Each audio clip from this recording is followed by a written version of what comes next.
Hello, this is Dr. Stanley Lang again in the next video in the series on Lyme disease. And the question that we're going to talk about today is, how do you make the diagnosis of Lyme disease? Well, it depends on where you live in the world.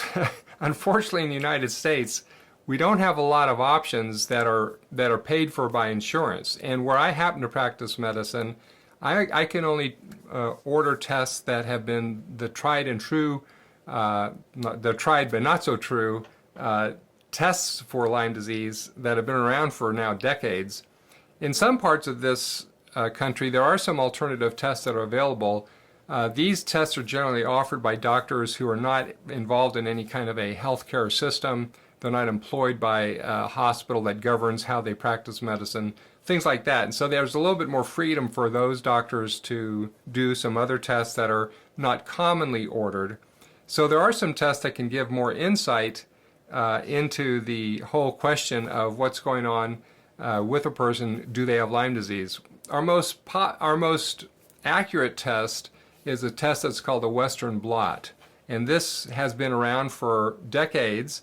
And how we interpret this test is very confusing, in my opinion, because the interpretation of this test was developed in the mid-1990s. There was a group of people that were specialists that got together, and they basically made a consensus statement. This is how we're going to interpret this test.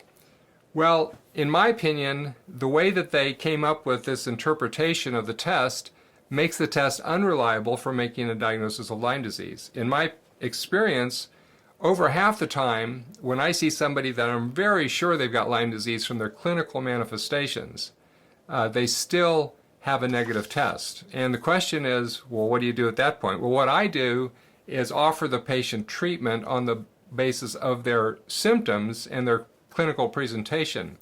Some doctors don't do that. If you have a negative test, you don't have Lyme disease as far as they're concerned. I think this is one of the weaknesses of the Lyme test. There's no gold standard that's 100% accurate in the United States, at least. So we can't point to some other test that says, well, this is always accurate, so let's do that test. So if the usual Lyme test, which is the Western blot, is negative and the patient still has symptoms, in general, they're stuck unless they can move into a non-prescription strategy for Lyme disease. And we'll be talking about some of those non-prescription strategies later in this series of videos. So unfortunately, the main Lyme disease test in the United States is accurate less than 50% of the time. And this is agreed upon by many doctors that treat Lyme disease.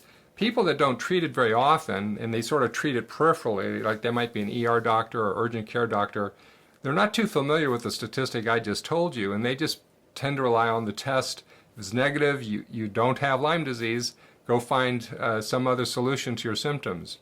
So in the future videos, we'll be talking about some of the options that you'll have if your test was negative. So I hope you found this helpful. God bless, and I'll talk to you in a future video.